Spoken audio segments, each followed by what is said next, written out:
Amigos y seguidores de este apartado rincón del espacio-tiempo cibernético, donde siempre encontrarán un canal totalmente libre e independiente y capaz de producir videos con una temática que difícilmente encontrarán en otros canales de la red, que de paso nunca consiguen abordar los temas con la debida profundidad, porque siempre se quedan en la superficie del mero hecho histórico expresado en forma material, documentado en forma material y que se desenvuelve en el solo plano material. Mientras que este servidor siempre toma en cuenta para sus reflexiones los tres planos básicos de la existencia, que yo creo que todo cristiano o creyente debería conocer: el plano material, el plano intermedio, plano sutil o plano psíquico, y el plano divino, donde está Dios. Yo voy a comenzar a insistir con un concepto trascendental, realmente trascendental, que es el del continuum naturaleza-hombre, cosmos, Dios, donde el hombre es un fractal del universo, al cual se encuentra indisolublemente unido dentro de un mismo campo de energía, un campo de energía único. Y por lo tanto todos somos cuánticos de alguna forma, porque todos vivimos entrelazados y vivimos entrelazados con la naturaleza y con el cosmos y con Dios. Lo que pasa es que hemos perdido sensores, sensibilidad, método y sobre todo conocimiento, conciencia y visión. Hemos perdido fe y razón con la debida madurez, la debida humildad y la debida hermandad. Y hemos perdido la verdadera meta y la brújula, que se consigue mediante un silencioso y doloroso recorrido de iniciación que debe llevarnos a la comunión con Dios en el sentido más amplio del término. Amén. Bueno, el tema de hoy les va a parecer muy sorprendente y se va a tratar de un tema verdaderamente negro que poquísimas personas saben. Amigos, de cara al centenario de la marcha sobre Roma por parte de Benito Mussolini y sus fascistas, episodio que lo condujo casi que directamente a recibir el poder de manos del rey de Italia, Víctor Manuel III, en el año 1922, pues hace 2 años, en el 2022, en el mundo editorial italiano se produjo una gran sorpresa, pues apareció una investigación realmente disruptiva, estrepitosa, por su singularidad documental y la fuerza de sus revelaciones, realmente fragorosas, por no le encuentro mejor palabra. Y esta investigación se titula El negro de Londres. Y en esta publicación, en este libro, se revela por primera vez en forma oficialmente documentada y certificada sobre el papel crucial y decisivo de las agencias de seguridad e inteligencia británicas en apoyo a Mussolini y en apoyo al desarrollo, afirmación y consolidación del fascismo en Italia. ¿Qué tal? Sorpresa, ¿no? Para algunos italianos no fue sorpresa, pero nunca tuvieron las pruebas, nunca pudieron probarlo. Era lo que simple y llanamente les faltaba. eh, The Project, el proyecto. Así llamaron los servicios secretos de los militares británicos a su plan Top Secret para conseguir el control total de Italia a partir de otoño de 1917, inmediatamente después de la catástrofe de la batalla de Caporetto en el norte de Italia, donde Italia fue severamente derrotada por una alianza entre Alemania y Austro-Hungría. Y el arquitecto de este proyecto subversivo fue el teniente coronel Sir Samuel Hoare, jefe de la Dirección de Inteligencia Militar del Reino Unido. Y se trataba de una misión que bien se podría decir que rozaba lo imposible, porque se trataba de impedir que Italia, a pesar de la derrota sufrida, de la grave derrota sufrida, se saliese de la guerra contra los imperios centrales, el alemán y el austrohúngaro, y al mismo tiempo es sentar las bases de un sistema ocultista, óigase bien, ocultista, basado en grupos de poder transversales leales a la corona de Windsor, garantizando así los vitales intereses del Imperio Británico en el Mediterráneo y en el cercano Oriente. Intereses que bajo ningún concepto podían prescindir de Italia como base de operaciones de máxima importancia estratégica para dominar ese teatro de operaciones. Y es que basta ver un mapa para encontrar la explicación de eso. Por lo tanto, y con el total consentimiento de Londres, y ya sabemos que Mussolini gozaba de gran simpatía dentro del establishment británico conservador, comenzando por el mismo Churchill, que lo admiraba y con el cual sostenía un intenso intercambio epistolar. Bueno, este señor Sir George diseñó el arquetipo, sí, de un movimiento político y paramilitar dominado por la agitación y el culto a la violencia, que pronto desembocó en la rápida proliferación de los llamados fasci di combattimento italiani, que eran unas células de combate terroristas dirigidas por Benito Mussolini y sus jerarcas y camisas negras. Y al ser terrorismo lo que estas células ejecutaban contra la población, especialmente contra todo lo que oliera a socialismo, estamos en presencia de la estrategia de la tensión como modelo de desestabilización de la sociedad. Y todo esto financiado generosamente desde Inglaterra desde principios de 1918, donde, bajo el nombre en clave de El Conde, el futuro duce conquistó el poder en octubre de 1922 e instauró un régimen totalitario, el primer régimen totalitario de masas que influiría en el escenario internacional durante todo el siglo XX. Fue el primer régimen totalitario. Se le adelantó por unos meses al régimen que después impusieron los bolcheviques en la Unión Soviética.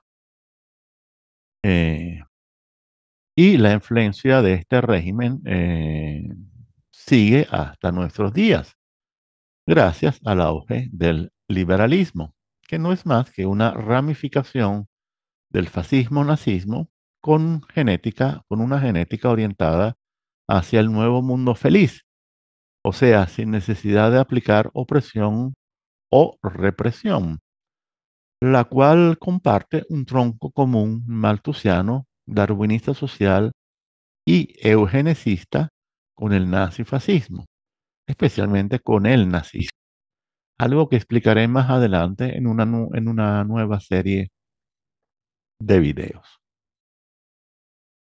Ahora bien, gracias a los documentos del archivo personal de Sir Samuel George, desclasificados en 2001 y conservados en la biblioteca de la Universidad de Cambridge, en Inglaterra.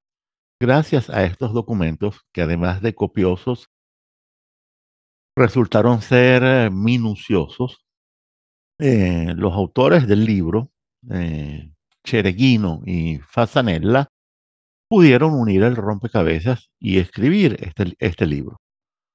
Una historia que, justamente 100 años después de la marcha sobre Roma, puso de relieve por primera vez las conexiones secretas entre Mussolini y los servicios de inteligencia de Su Majestad la Reina, el Rey de Inglaterra, y las serias responsabilidades del establishment conservador en el Reino Unido. Serias responsabilidades que tuvieron que ver con la creación de, primero, Mussolini como personaje popular carismático. Dos, la creación de los fasci di combattimento, estas células terroristas. Tres, el mismo partido fascista. Cuatro, la estrategia de la tensión que llevó a la desestabilización del país. Y al final, cinco, la aniquilación de la democracia italiana y sus instituciones fatigosamente logradas después de la unificación de 1861. Estamos hablando de una democracia jovencísima en 1922. Si acaso pasado 60 años, apenas pasado, un poco más de 60 años. Y este libro revela la verdadera doble vida, la vida entre bastidores de Mussolini como agitador, periodista, político y agente secreto de los ingleses. Una vida de verdadero traidor de su patria, que son la materia prima que los ingleses usan con más frecuencia para ejecutar sus acciones diabólicas. Y ya saben lo que significan las acciones diabólicas. Ya las he explicado en otros videos. Y desde la Primera Guerra Mundial hasta más allá de la marcha sobre Roma de 1922, eh, las certezas reveladas en los documentos secretos británicos barren para siempre la espesa niebla de rumores que habían florecido durante un siglo, pero también las historias falsas difundidas por la academia. Más de uno queda en ridículo, incluso famoso, y desde luego barre con todas las cortinas de humo levantadas por las agencias de inteligencia. Una verdadera, una verdadera revelación. Esa sí es un huracán de revelaciones, las de este libro, señores. Es impresionante, impresionante. La verdadera historia, de verdad. Y todo esto gracias a la labor apasionada e incansable de dos periodistas de investigación realmente excepcionales, como lo son Giovanni Fasanella y Mario José Chereguino, que de paso son unos verdaderos expertos en excavar en los laberínticos y nada ordenados archivos anglosajones.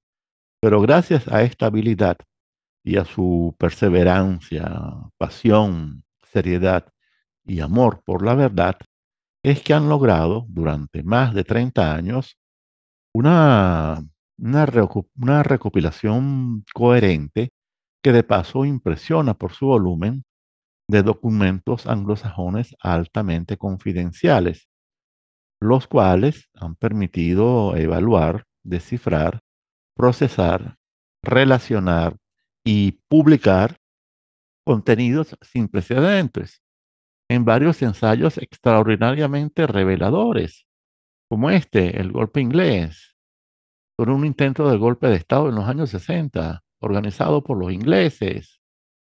Y aquí tengo de estos mismos autores este libro, Las mentes del doble Estado, desde los archivos angloamericanos y del servicio secreto del Partido Comunista Italiano El porqué de los años de plomo, o que esto es, esto es monumental, el libro negro de la República Italiana. Ni más ni menos que el libro que es una recopilación de varios libros de ellos. Es la recopilación de uno, dos, tres, cuatro libros que ellos han escrito, ¿no?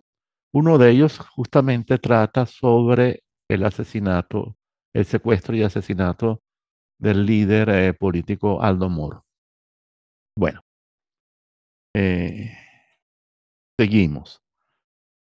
Se trata de varios ensayos extraordinariamente reveladores, incluyendo el que hoy nos ocupa.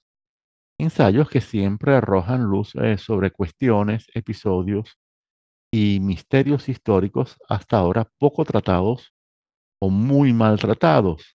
A propósito, aparte de los chismes, las desviaciones, el ruido provenientes tanto de Italia como del exterior, en especial de Londres y Washington. Y esta, por cierto, es una especialidad no solo de las agencias de inteligencia, sino también de la masonería. Especialista en mentir, enredar y despistar.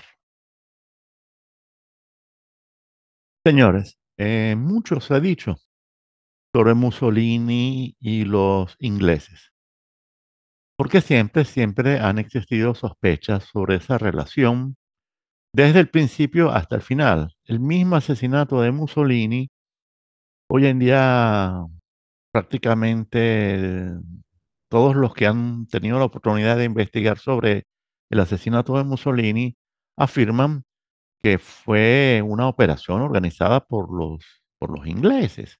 O sea, a los ingleses en particular no les interesaba que Mussolini abriera la boca después de la Segunda Guerra Mundial. Mussolini, cuando escapó con su archivo personal, contenido en más de 50 cajas, las cuales desaparecieron totalmente y al parecer se las llevaron, fueron los ingleses. Como siempre, falta mucha investigación y sobre todo falta una parte documental importante, pero mucha información sí ha podido ser comprobada y de que estuviesen cerca del asesinato de Mussolini, los ingleses, eso ya lo afirma todo el mundo.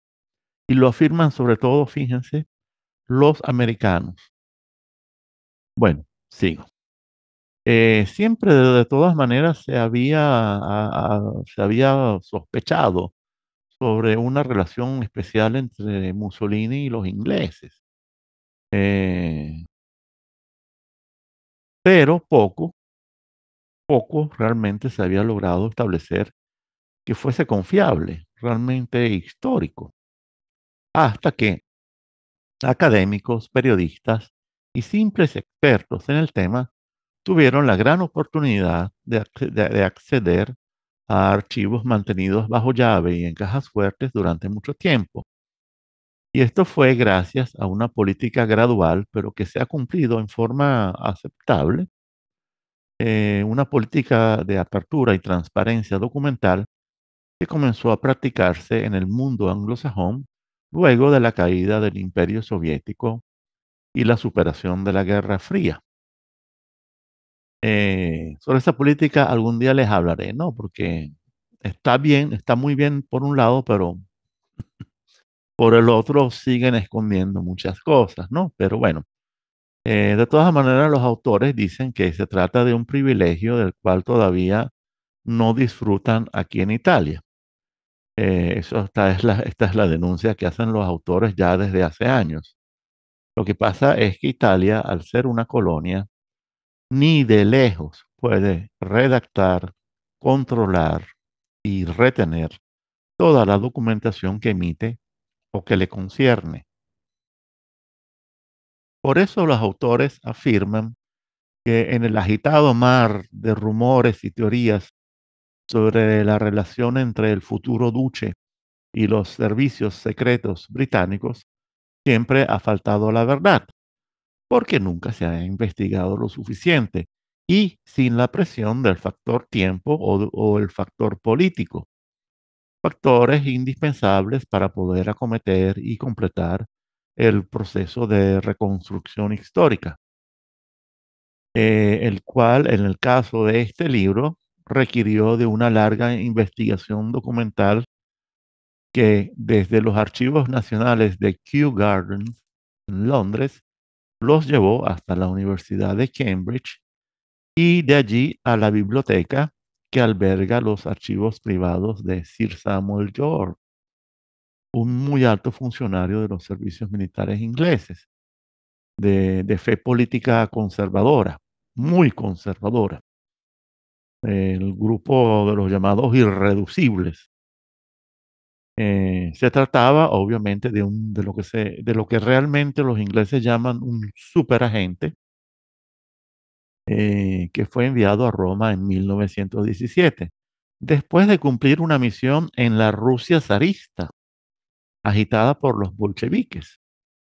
Y sobre la base de esa experiencia adquirida, Sir George fue encargado de hacer todo lo posible para que Italia, vacilante tras la derrota en Caporetto, no terminara en un caos sociopolítico y no firmara una paz separada con Berlín y Viena, abandonando la triple alianza con Alemania y el imperio austrohúngaro y perjudicando a la entente franco-británica al facilitarle su flanco con el sur de Francia a los ejércitos austro-alemanes.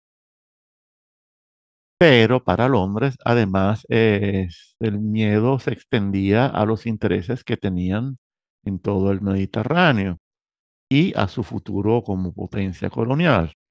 Previsiblemente desestabilizable si ocurriese una retirada italiana del conflicto. Por lo tanto, para impedir esta desestabilización, el Imperio Británico tenía que actuar, porque la guerra po- de- estaba a punto de virar hacia una ruta muy riesgosa para ellos, ¿no? Eh, Algo probable, bastante probable, si no se hacía nada para detener esa deriva. Así que la acción de Sir Samuel George en realidad se puede, digamos, de clasificar como una acción de emergencia, de extrema emergencia.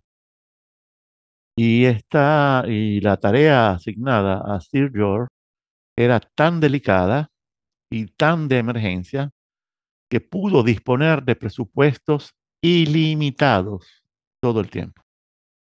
Y lo primero que hizo fue establecer un fuerte y muy eficiente centro de operaciones en Roma, en Vía delle Quattro Fontane, la Vía de las Cuatro Fuentes, donde organizó la sección especial de inteligencia para poder controlar casi que en forma directa a una extensa red de agentes por todo el país.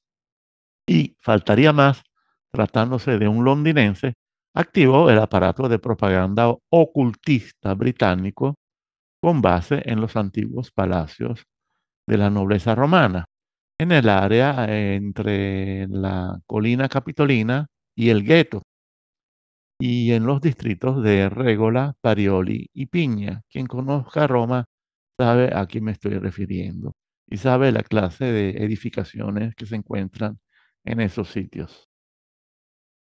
Eh, y esto lo pudo hacer porque, como siempre, en Italia, Sir George contó con la colaboración de cierta nobleza y alta burguesía italiana que tienden a ser tradicionalmente anglófilas, y más de una es satánica, ¿eh? O de Rosacruz Negra, estilo Rosa Roja. En particular, hubo una familia, la familia anglófila, super anglófila Caetani, eh, bien introducidos en el Vaticano, que le proporcionaron a Sir George un humilde palacete, que en su pasado había sido residencia del Papa Bonifacio VIII. Y también como británico tuvo de su lado el recuerdo del apoyo ofrecido por su majestad a la causa de la unificación de Italia y por lo tanto siempre fue bien recibido por la iglesia y la corona. Eh, Como curso de acción, este agente londinense pretendió, antes que nada, desarticular al partido pro-alemán, que constituía la mayoría en la clase dominante italiana, antes de la transición de la Triple Alianza a la entente cordial franco-británica en vísperas del conflicto. Pero lo más importante, sin la menor duda, fue que logró detectar la existencia de un movimiento bastante extravagante e inquietante. Un movimiento que era hipernacionalista y antisubversivo en un grado sin precedentes. Y logró contactarlo, seducirlo, seducirlo con el método infalible y convertirlo en un contundente instrumento para su causa. Y desde luego me refiero a los recién formados fasci di combattimento, animados por un capaz y carismático ex socialista de la región de Emilia-Romagna, que además de ser un buen periodista, un buen orador, era un conocedor de los socialistas por haber sido un importante dirigente socialista y además era veterano de guerra. Y obviamente me refiero al futuro duce, Benito Mussolini. Y gracias a este logro, Sir George se podría decir que se sacó la lotería, porque además a la hora de parir ideas y planes y complots y conspiraciones, Mussolini parecía mandado a hacer para esa función. Y además era astuto y no era cobarde y era incansable.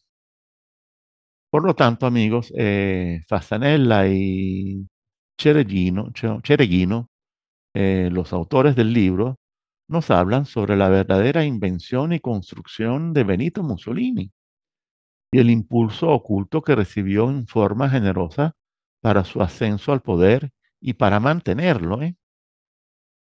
Y digo esto porque en el libro se comprueba el intenso apoyo proporcionado por el Reino Unido a a la consolidación del régimen fascista, cuando éste entró en una crisis de emergencia en el Parlamento y fue casi desbordado por la ola emocional de indignación nacional que se había levantado por el asesinato del líder socialista Giacomo Matteotti en verano de 1924. Allí, de verdad que el partido estuvo a punto de perder el poder, porque ese asesinato de verdad levantó una ola de indignación nacional. Y el Reino Unido, en los archivos se ve cómo el Reino Unido mueve todas sus piezas a nivel internacional y actúa con una intensidad extraordinaria para apoyar al gobierno de Mussolini en el Parlamento. Recuerden que el régimen italiano es parlamentario, es una democracia parlamentaria. Desde luego, este apoyo de todo el aparato de inteligencia británico y con presupuesto ilimitado al naciente duce y al fascismo es tan intrigante para los entusiastas como embarazoso para Inglaterra, dado el fardo histórico con el cual deberá cargar de ahora en adelante al haber sido la verdadera incubadora del partido fascista y el dictador que fue su líder, indiscutible. Pero esto a los ingleses no les importa en lo más mínimo, yo se los aseguro, no les importa en lo más mínimo. Además, Además, eh, aquí hay que recordar, o desde ya les anuncio, que los ingleses prácticamente volvieron a hacer lo mismo en el caso de Hitler y el Partido Nacionalista Nacional Socialista Alemán, unos pocos años más tarde. Solo que en este caso el apoyo de los Estados Unidos fue mayor, e incluso más importante que el de los ingleses. Pero Hitler también fue, al fin y al cabo, una creación del atlantismo anglosajón. Pero esta vez en colaboración además con las élites dominantes del superpoder financiero mundial en manos de sionistas. Parece justamente la historia contada a la que se nos ha querido, a la que se nos ha impuesto, ¿no? Desde la misma academia. Eh, Se trata, sin embargo, de una historia que es verdadera. eh, Eso sí, es una historia que hay que contarla despacio, paso a paso, pero ya toda la documentación ha sido debidamente recolectada y por bastantes investigadores y ha sido puesta segura, señores. O sea, lo que los ingleses hicieron con Mussolini, lo volvieron a hacer con Hitler. O sea, ellos también contribuyeron, solo que en este caso también los americanos contribuyeron, quizás más incluso que los mismos ingleses. Pero, y además hubo colaboraciones realmente insospechadas, como las que acabo de comentar sobre el caso del superpoder financiero que ya era mundial en aquella época y que ya todos sabemos que estaba en manos de sionistas. Eh, pero bueno, yo les prometo que con eso voy a hacer una serie en algún momento, pero todavía ni siquiera he comenzado a prepararla. Bien, seguimos. Y ya para concluir, eh, a propósito, ¿por qué el título del libro? Negro de Londres. Porque el negro es el color que identifica en forma inequívoca al fascismo de Mussolini y sus partidarios. Y los autores del libro, con ese título, quieren recalcar, aunque sea metafóricamente, que ese negro fascista de donde vino fue de Londres. Por lo tanto, ese color debería llamarse negro de Londres, porque fue casi una importación de Inglaterra. Por último, y esto me interesa mucho que se sepa, el libro prácticamente pasó desapercibido, a pesar de ser editado por una casa reconocida y ser distribuido por una casa igualmente importante. En otras palabras, no pudieron impedir su impresión o secuestrarla, ni pudieron impedir su distribución y su exhibición en las librerías. Además, porque los autores son bastante conocidos por la opinión pública. No son unos perfectos desconocidos. Entonces, ¿cuál fue la estrategia aplicada? Pues cero, cero cobertura de los medios mainstream, cero cobertura en las televisoras, emisoras de radio, en la prensa perteneciente a los grandes circuitos nacionales. Cero reseñas, cero entrevistas, nada de nada. En otras palabras, trataron de invisibilizar al libro. Aunque gracias a la difusión que tuvo por las redes sociales, eh, el libro de todos modos tuvo un éxito bastante satisfactorio. Y Mario José Chereguino, uno de los autores que de paso es argentino, argentino de nacimiento, ya tiene lista la traducción al español, pero hasta ahora no ha conseguido interesar a ninguna casa editora. Y yo me imagino que con el triunfo del ñomo liberal de las Pampas, la cosa se pondrá bastante difícil. Vamos a ver. Bueno, amigos y seguidores, es todo por hoy. Espero que les haya gustado este video. Y es por eso que, por favor, los invito a echarle una ojeada al video sobre el hebraísmo. Es el video anterior a este, que de paso es de libre acceso para todos. Háganlo y verán que no se van a arrepentir. Bueno, como siempre, agradezco la atención hasta el final y por el amor de Dios, cuídense, recen, manténganse humanos, como dice Aura, fortalezcan su conocimiento, su conciencia, su fe y su razón. Y nos veremos pronto, muy pronto.